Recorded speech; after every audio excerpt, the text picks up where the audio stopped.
धूप की पहली किरणें जैसे ही पुराने बस स्टैंड वाले बाजार की छतों पर गिरने लगीं, लोहे के शटरों के पीछे से हल्की सी आवाजें आने लगीं। किसी के चूल्हे पर चाय चढ़ी थी, किसी के ठेले का पहिया खटक कर घूम रहा था और कोई अपने सपनों का वजन अपने कंधों पर उठाकर एक और दिन की लड़ाई के लिए तैयार हो रहा था। उसी शहर में उसी सुबह एक ऐसी लड़की आई थी जिसे कोई पहचानता नहीं था। न उसके कपड़ों से पता चलता था कि वह कौन है, न उसकी चाल से, न उसकी बातें किसी अहंकार की गवाही देती थीं। उसका नाम था सिया राजपूत, भारतीय वायुसेना की एक सख्त, शांत और अनुशासित विंग कमांडर। लेकिन आज वह सिर्फ एक बेटी थी, बस अपने शहर में छुट्टियां बिताने आई हुई। उसके साथ ही उसकी छोटी बहन आराध्या, जो कॉलेज में पढ़ती थी और हर बात पर उत्साह से उछल पड़ने वाली तेज दिमाग वाली लड़की थी। दोनों बहनें सुबह सुबह चाट खाने निकली थीं। शहर की वही पुरानी गली, वही खटारा सा लकड़ी का ठेला, वही खुशबू जो बचपन की यादों में दर्ज थी। लेकिन इस शहर की एक और पहचान थी, शक्ति का दुरुपयोग, भ्रष्टाचार, किसी गरीब की मजबूरी को अपनी ताकत का पायदान बना लेना। और ठीक उसी सुबह, उसी मोड़ पर वही सब कुछ सिया की आंखों के सामने हो रहा था। चाट वाले बूढ़े ग्यारसूलाल अपने ठेले को सुबह सुबह साफ कर रहे थे। हाथ कांप रहे थे, आंखों में चिंताओं के साए थे। उनके सामने खड़ा था सर्किल ऑफिस का कुख्यात पुलिस कांस्टेबल कालू राम, जिसकी आवाज इतनी जहरीली थी कि किसी भी गरीब की रीढ़ में डर उतर जाए। कितनी बार बोला है ग्यारसू, सवेरे सवेरे पैसा देना पड़ता है, नियम है, किसी को क्या बेचना है, क्या नहीं, पहले हमारा हिस्सा।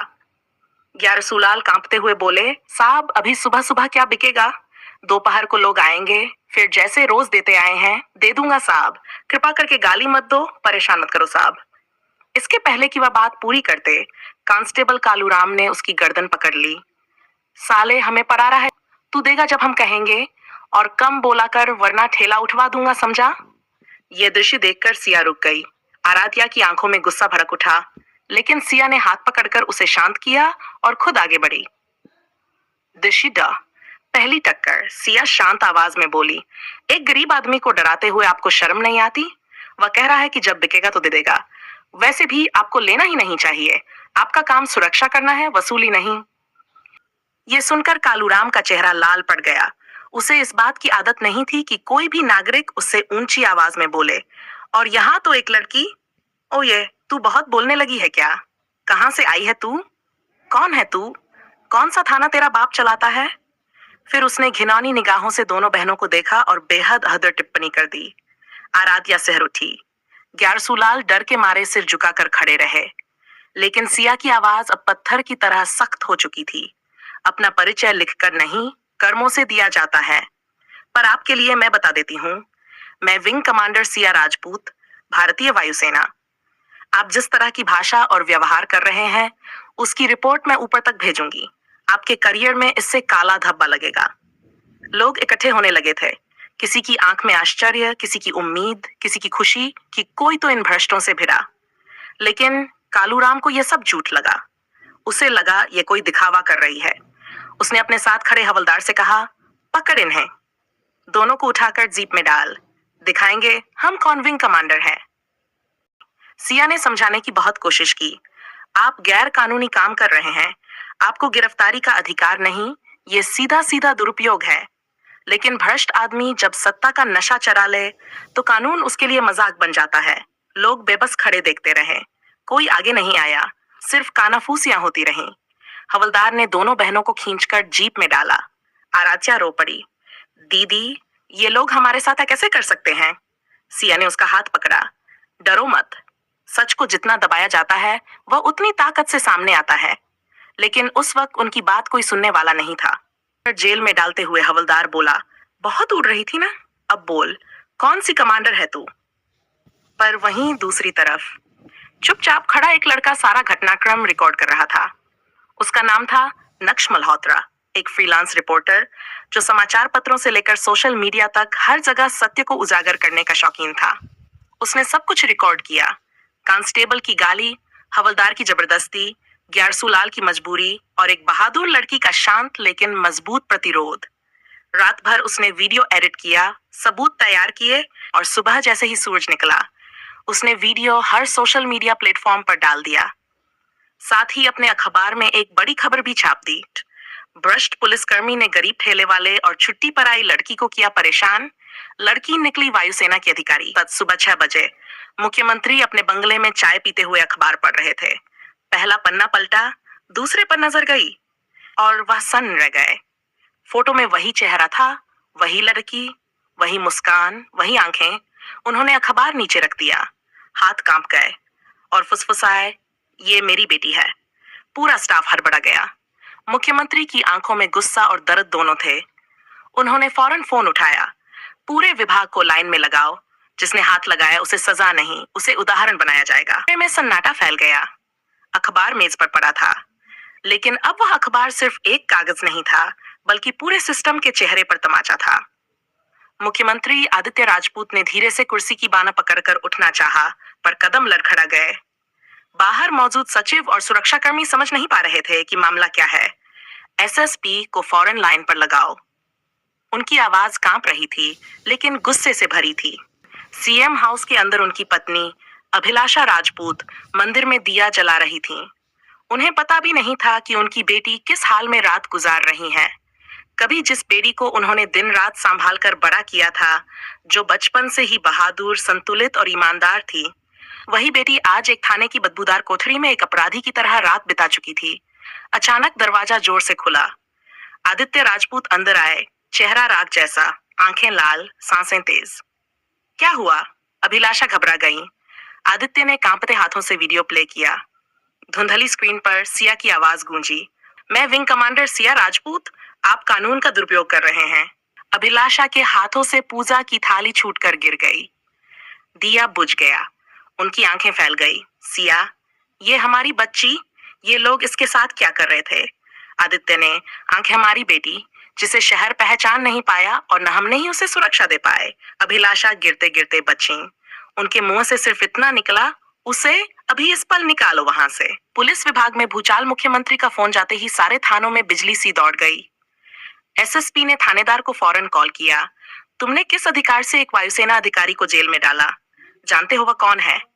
थानेदार हकलाते हुए बोला, सर, उसने बताया नहीं, हमें क्या पता था। बकवास बंद करो। एसएसपी गर्जा, फौरन उसे सम्मानपूर्वक बाहर निकालो, और जिसने हाथ लगाया है कालूराम, हवलदार और तुम, सस्पेंड नहीं, गिरफ्तार किए जाओगे। थानेदार के पसीने छूट गए। सारे पुलिसकर्मी बेतहाशा दौड़ने लगे। कोई चाबी ढूंढ रहा था, कोई फाइलें छुपाने में लगा था, कोई अचानक बीमार बनकर किनारे हट रहा था। सुबह की धूप कोठरी में मुश्किल से पहुंची थी। सिया रात भर जागी रही थी। आराध्या थककर उसके कंधे पर सो गई थी। सिया की आंखें गहरी थी, थकान से नहीं, बल्कि इस सच से कि सिस्टम आज भी डर और भ्रष्टाचार पर चलता है। धीरे से उसने अपनी बहन के सिर पर हाथ फेरा। डर मत, सच देर से जीतता है, पर जीतता जरूर है। उसी समय लोहे का बड़ा दरवाजा चर्र से खुला। 4 अफसर अंदर आए। उनके चेहरे पर डर, शर्म और घबराहट सब मिला जुला था। मैम, कृपया बाहर आइए। आवाज कांप रही थी। सिया ने बिना किसी प्रतिक्रिया के कहा, मेरी बहन भी आएगी। और ग्यारसूलाल जी कहाँ हैं? उन्हें भी छोड़ो, उन्हें बिना कारण यहाँ लाया गया था। अफसरों ने एक दूसरे की ओर देखा। किसी में हिम्मत नहीं थी मना करने की। कुछ ही मिनटों में तीनों बाहर लाए गए। बाहर एक बड़ी भीड़ जमा थी। किसी ने शर्म से सिर झुका लिया, किसी ने दर्द से, और वहीं से आने लगी सायरनों की आवाज। ब्लैक एसयूवी का दरवाजा खुला। गाड़ी से उतरे मुख्यमंत्री आदित्य राजपूत। लेकिन इस बार वह मुख्यमंत्री नहीं थे, वह सिर्फ एक पिता थे। सारा शहर देख रहा था। जिस आदमी से मिलने के लिए लोग लाइन लगाते थे, वह अपनी बेटी के पास दौड़कर आया। सिया ने उन्हें देखकर बस इतना कहा, आप यहाँ? आदित्य ने उसका चेहरा पकड़ा। तुम मेरी बेटी हो? तुम पर हाथ कैसे उठे? तुम रात जेल में कैसे रहीं? मैं तुम्हारी रक्षा भी नहीं कर पाया। भीड़ एकदम सन्न हो गई। किसी को विश्वास नहीं हुआ कि मुख्यमंत्री की बेटी ने साधारण कपड़े पहनकर बिना चालक, बिना सुरक्षा शहर में घूमे, और पुलिस ने उसे पहचान भी न पाया। लेकिन सिया का जवाब और भी गहरा था। पापा, मैंने कभी नहीं चाहा कि लोग मेरी पहचान से डरें। मैं चाहती हूँ कि लोग कानून से डरें, मेरे पद से नहीं, मेरे देश से जिसे वह धोखा दे रहे हैं। आदित्य के गले में शब्द अटक गए। अभिलाषा राजपूत भी गाड़ी से उतरी, सिया को कसकर गले लगा लिया। लेकिन तभी नक्श मल्होत्रा, वही रिपोर्टर, आगे आया। उसके हाथ में कैमरा था। वह बोला, ये तो सिर्फ शुरुआत है। मुझे वीडियो के कमेंट्स में कई और नाम, कई और जगहें, कई और शिकायतें मिली हैं। ये शहर सिर्फ एक पुलिसकर्मी के कारण नहीं सड़ रहा। इसके पीछे पूरी एक चेन है जो रोज गरीबों से वसूली करती है, उन्हें दबाती है और उनकी मजबूरियां खरीदती है। आदित्य और सिया दोनों ने उसे देखा। नक्श ने धीरे से कहा, इस केस को अगर खोल दिया जाए तो बहुत बड़े नाम इसमें आएंगे। सिया ने शांत स्वर में कहा, नाम कितने भी बड़े हों, कानून उनसे बड़ा होता है। नक्श ने गंभीर होकर कहा, मैम, आप जिनके खिलाफ खड़ी होने जा रही हैं वे सिर्फ भ्रष्ट नहीं, खतरनाक हैं। और यही सस्पेंस बनता है। नक्श ने कहा, आपको अंदाजा नहीं है कि यह सब किसके इशारे पर चलता है? सिया ने पूछा, कौन? नक्श ने धीरे से एक ऐसा नाम बताया जिससे मुख्यमंत्री की आंखें फैल गईं और सिया का चेहरा सख्त हो गया। वो नाम जिसके सामने पूरा सिस्टम घुटने टेक देता है। नक्श मल्होत्रा ने कैमरा बंद किया। उसकी आवाज हल्की थी पर उसमें डर की परतें छिपी थीं। सिया ने सख्त स्वर में पूछा, नाम बताओ। नक्श ने इधर उधर देखा, फिर धीरे से बोला, डीजीपी रणवीर चौहान। यह नाम सुनते ही मुख्यमंत्री आदित्य राजपूत के चेहरे का रंग उड़ गया। अभिलाषा स्तब्ध रह गई और सिया ने जबड़ा भींच लिया। रणवीर चौहान राज्य का सबसे बड़ा पुलिस अधिकारी, सबसे शक्तिशाली, सबसे क्रूर और सबसे खतरनाक आदमी। चाट वाले ग्यारसू लाल ने यह नाम सुना तो उसके हाथ कांपने लगे। आराध्या सिया के पास आकर फुसफुसाई, दीदी, ये तो पापा के नीचे पूरा सिस्टम चलाता है। अगर वही इसमें शामिल है तो फिर? सिया ने उसकी आंखों में देखा और शांत स्वर में कहा, सच किसी के पद का मोहताज नहीं होता। रणवीर चौहान अपने एसी वाले विशाल केबिन में बैठा था। सोने की चमक वाले नामपट पर रोशनी पड़ रही थी, डीजीपी रणवीर चौहान। उसे रात से ही खबर मिल चुकी थी कि एक लड़की ने उसके नेटवर्क को ललकार दिया है और सुबह उसे ये भी पता चला कि लड़की कोई साधारण नागरिक नहीं, विंग कमांडर सिया राजपूत, मुख्यमंत्री की बेटी। उसने मेज पर हाथ मारा। ये लड़की मेरी सालों की कमाई पर लात मारने चली है। उसके आसपास के 3 आईपीएस अधिकारी डर के मारे चुप थे। रणवीर ने धीमी पर जहरीली आवाज में कहा, वो वीडियो जिसने बनाई है, वह रिपोर्टर नक्श मल्होत्रा, उसे मेरे सामने लाओ। और सिया, उसके खिलाफ ऐसा सबूत तैयार करो कि वह खुद बदनाम हो जाए। एक अधिकारी हकलाते हुए बोला, सर, मुख्यमंत्री खुद मामले को देख रहे हैं। रणवीर ने डांटते हुए कहा, मुख्यमंत्री 5 साल टिकते हैं, मैं 3 दशक से सिस्टम चला रहा हूं। मैं हट जाऊं तो आधा राज्य रातों रात जल उठेगा। केबिन में सन्नाटा छा गया। यह आदमी सिर्फ भ्रष्ट नहीं, पूरे राज्य की अंडरग्राउंड चेन का सिरा था। उसके इशारे पर सैकड़ों पुलिस वाले, दलाल, राजनीतिक दल और गली मोहल्लों की वसूली गैंग चलती थी। सीएम हाउस में माहौल भारी था। आदित्य राजपूत ने सभी सचिव, डीजीपी के ऊपर के अधिकारियों और हाई स्तरीय टीम को तलब किया। रणवीर चौहान इस राज्य का कैंसर है और अब उसने सीमा लांघ दी है। आज से वह डीजीपी नहीं है, वह आरोपी है। कमरे में सन्नाटा फैल गया। सिया ने कहा, पापा, उसके खिलाफ कार्रवाई आधी रात को नहीं हो सकती। हमें सबूत चाहिए, पक्का सबूत, ताकि वह कोर्ट में भी न बच सके। नक्श मल्होत्रा ने फौरन कहा, मेरे पास जो वीडियो है वह तो सिर्फ शुरुआत है। मुझे उसके नेटवर्क के बारे में और भी टिप्स मिले हैं। अगर आप दोनों चाहें तो मैं आपको वो पूरा जाल दिखा सकता हूँ। आदित्य ने सिर हिलाया। सिया, अब ये तुम्हारा ऑपरेशन है। सिया ने पहली बार मुस्कुराकर कहा, चलो इस सिस्टम को साफ करते हैं। रात के 10 बजे गुप्त वॉर रूम। एक बड़ी स्क्रीन पर नक्श ने शहर का नक्शा दिखाया। जहां जहां से वसूली होती थी, किस किस पुलिस चौकी से हिस्सा भेजा जाता था, किस तरह नीचे के सिपाही से लेकर ऊपरी अफसर तक पैसे पहुंचते थे।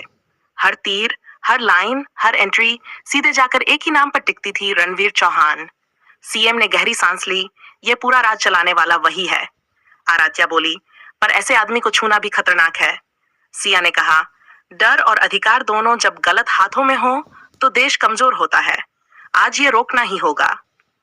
वो रात जिसने शहर का दिल हिला दिया। अगली सुबह रणवीर चौहान अपने बंगले में बैठा था। सोच रहा था कि सीएम उसके आदमी नहीं निकालेंगे, पर तभी बाहर सीआरपीएफ, स्पेशल ब्रांच और एंटी करप्शन ब्यूरो की गाड़ियां रुकी। सारा इलाका गिर गया। रणवीर चौहान हड़बड़ा गया। उसने फोन उठाया। सीएम साहब, आप क्या कर रहे हैं? मैंने पूरा सिस्टम बचाया है आपको। फोन के उस पार आदित्य राजपूत की शांत आवाज आई, तुमने सिस्टम नहीं चलाया, तुमने उसे बेचा है और आज इसका हिसाब देना होगा। रणवीर चिल्लाया, आप मुझे गिरफ्तार नहीं कर सकते। मेरे पास आपकी पार्टी के लोगों के नाम हैं, आपके विरोधियों के, आपके। तभी उसके बंगले का दरवाजा तोड़कर अंदर सिया राजपूत प्रवेश करती है, अपने यूनिफॉर्म में। रणवीर चौहान उसकी ओर देखकर बिफर उठा। तू? तेरी वजह से पूरा सिस्टम हिल गया। कौन होती है तू, मुझे छूने वाली? सिया उसके सामने जाकर खड़ी हुई। मैं वही हूं जिसे तुमने कल सड़क पर बलपूर्वक पकड़वा लिया था। आज कानून तुम पकड़ने आया है। रणवीर चौहान तैश में आया। मैं डीजीपी हूं, मुझे गिरफ्तार करना आसान नहीं। सिया ने दूर खड़े अधिकारी की ओर देखा। उन्होंने वारंट दिखाया। रणवीर चौहान, धारा 16 से बी, भ्रष्टाचार निवारण अधिनियम और शक्ति के दुरुपयोग के अपराध में आप गिरफ्तार हैं। रणवीर ने आखिरी कोशिश की बंदूक उठाने की, पर सिया ने 1 सेकंड में उसे नीचे गिरा दिया। उसके हाथ से बंदूक छीनकर बोली, तुमने सोचा था पुलिस वर्दी किसी को अमर बना देती है, पर असल अमरता ईमानदारी में है, जिससे तुम दूर भागते रहे। सीआरपीएफ ने उसे पकड़ लिया। रणवीर चौहान का चेहरा अब डर में बदल चुका था। वीडियो, सबूत, नेटवर्क, वसूली की लिस्ट, सब कुछ जनता के सामने आया। नक्श मल्होत्रा के चैनल और अखबार ने पूरा सिस्टम उजागर कर दिया। ग्यारसुलाल रोते हुए सिया के पैर छूना चाहता था। सिया ने उसे गले लगा लिया। आराध्या ने कहा, दीदी तुमने तो शहर बदल दिया। सीएम ने गर्व से सिया का कंधा पकड़ा। आज तुमने दिखाया कि बेटी सिर्फ घर की इज्जत नहीं, राज्य की रीढ़ भी होती है। और सिया ने मुस्कुराकर कहा, लड़ाई अभी खत्म नहीं, पर एक भ्रष्ट साम्राज्य आज जरूर गिरा है। शहर ने पहली बार देखा सत्ता और ईमानदारी एक ही तरफ खड़े हैं। और कहानी यहीं खत्म होती है, जहां न्याय सिर्फ कानून से नहीं, एक साहसी बेटी की हिम्मत से मिला।